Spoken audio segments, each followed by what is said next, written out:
নমস্কার বন্ধুরা, আজকে সন্ধ্যা রায়ের কথা বলবো। সন্ধ্যা রায় বাংলা চলচ্চিত্র জগতের অন্যতম প্রভাবশালী অভিনেত্রী, যিনি 1960 থেকে 1980 পর্যন্ত তার অসাধারণ অভিনয়ের জন্য প্রশংসিত হয়েছেন। সন্ধ্যা রায়ের লক্ষ্মী প্রতিমার মতন মুখশ্রী এবং সেই মুখশ্রী আর তার অসাধারণ অভিনয়ের জন্য যখন বাংলা চলচ্চিত্রে কোনো ঠাকুর দেবতা নিয়ে বাংলা চলচ্চিত্র তৈরি করা হতো, তখন পরিচালক কিন্তু প্রথমেই সন্ধ্যা রায়কে ভাবতেন এবং সেই চরিত্রগুলোতে সন্ধ্যা রায়কে অসাধারণ লাগত। তিনি পশ্চিমবঙ্গের নবদ্বীপে তার মামার বাড়িতে জন্মগ্রহণ করেছিলেন 1941 সালে। এর কিছুদিন পর তার পরিবারের সাথে যশোরে বাংলাদেশ যশোরে তিনি চলে গিয়েছিলেন, যেখানে তার পৈতৃক নিবাস ছিল। মাত্র 7 বছর বয়সে তিনি তার পিতাকে এবং 9 বছর বয়সে তিনি তার মাকে হারিয়েছিলেন। বাবা মায়ের মৃত্যুর পর তিনি মামার কাছে চলে যান এবং বিদ্যালয়তে ভর্তি হন। সংসারে অভাবের কারণে তিনি এক পরিচিত একজনের সাথে কাজের জন্য পৌঁছেছিলেন স্টুডিও পাড়ায়। তখন চলছিল পরিচালক রাজেন তরফদারের অন্তরিক্ষ ছবির শুটিং। সেখানে প্রয়োজন ছিল একটি 12-13 বছরের একটি মেয়ের চরিত্র। সেদিন ভাগ্য সঙ্গ নিয়েছিল। সেই ছবিতে অভিনয় করে সকলের নজর কেড়েছিলেন সন্ধ্যা রায়। এরপর রাজেন তরফদারের গঙ্গা, জীবন কাহিনী, পালঙ্ক, নাগপাশ এই ছবিগুলোতে তিনি কাজ করেছিলেন। এছাড়াও মায়ামৃগয়া, কঠিন মায়া, বন্ধন, পলাতক, 3 অধ্যায়, ফুলেশ্বরী, সংসার সীমান্তে, নিমন্ত্রণ এই রকম একাধিক ছবিতে অভিনয় করেছেন।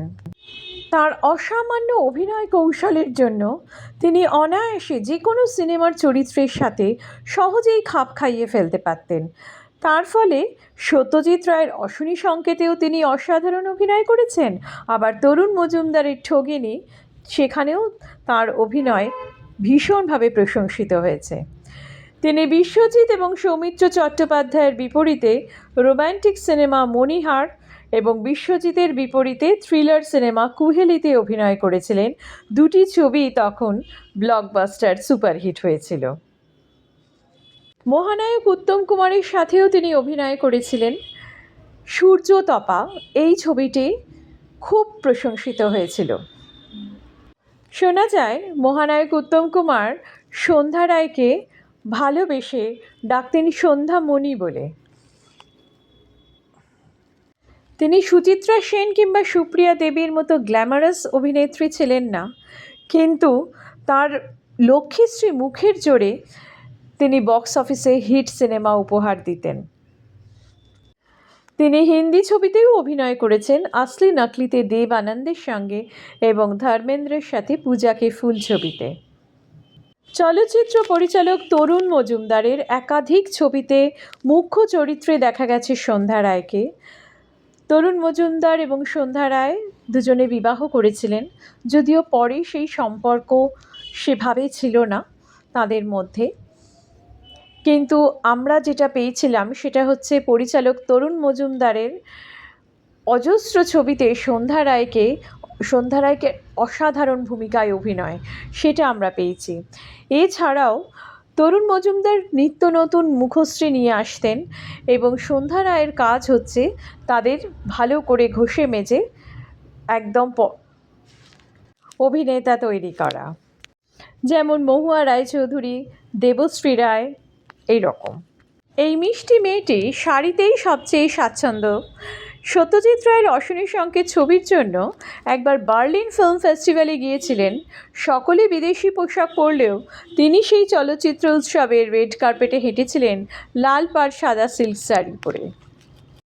1961 সালে অরবিন্দ মুখোপাধ্যায়ের আহ্বান ছবির শুটিং করতে গিয়েছিলেন রানাঘাটে। গ্রামকেন্দ্রিক ছবির গল্প ছিল। রানাঘাট তখন একদম গ্রাম। সেইখানে সন্ধ্যা রায়ের মতন তারকা গ্রামে গিয়েছে, মানে গ্রামবাসীরা শুটিং দেখতে এসেছে।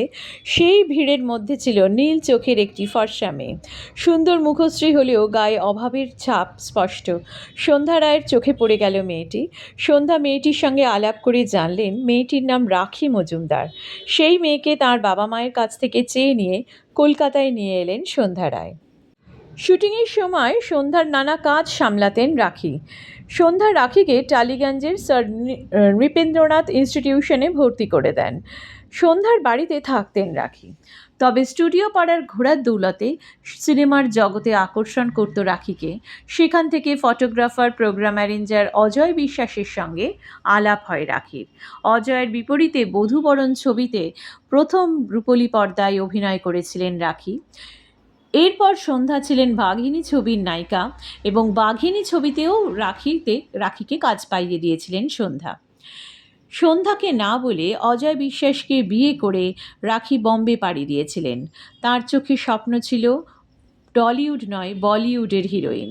সন্ধ্যার সঙ্গে সম্পর্ক চির ধরল, এবং কারণ এই রকম একটা অদ্ভুত ঘটনা তো সত্যিই অপ্রত্যাশিত। তারপর রাখির জীবনে এলেন গুলজার। একমাত্র কন্যা মেঘনা হওয়ার পরে গুলজারের থেকেও তিনি আলাদা থাকতে শুরু করলেন। তবে সন্ধ্যা রায়ের কাছে গর্ব ছিল যে মেয়েকে তিনি রানাঘাট থেকে তুলে এনেছিলেন, সেই মেয়ে বম্বের বিখ্যাত নায়িকা। মাঝখানে কিছু বছর যোগাযোগ ছিল না। বহু বছর পর রাখি নিজেই কলকাতায় এসে দেখা করেন সন্ধ্যা রায়ের সাথে। রাখি অপর্ণা সেনের পরমা, ঋতুপর্ণ ঘোষের শুভ মহরত, প্রভাত রায়ের প্রতীক, এই রকম নানা ছবি করেছিলেন। এই সময়ের পরিচালকের সঙ্গে কাজ করতে চাইতেন।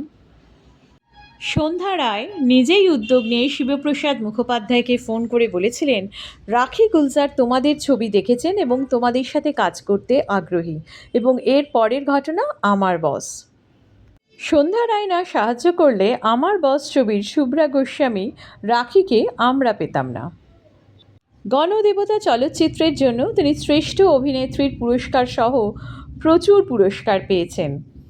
অভিনয়ের সাথে সাথে রাজনীতিতেও তিনি পদার্পণ করেছিলেন এবং সেখানেও তিনি বেশ কিছু বছর জনপ্রিয়তার সঙ্গে কাজ করে গেছেন। শুধুমাত্র নায়িকা নয়, তিনি সফলভাবে বিভিন্ন চরিত্র এবং সহ অভিনেত্রী হিসেবে অভিনয় করেছেন এবং অবশ্যই প্রশংসিত হয়েছেন।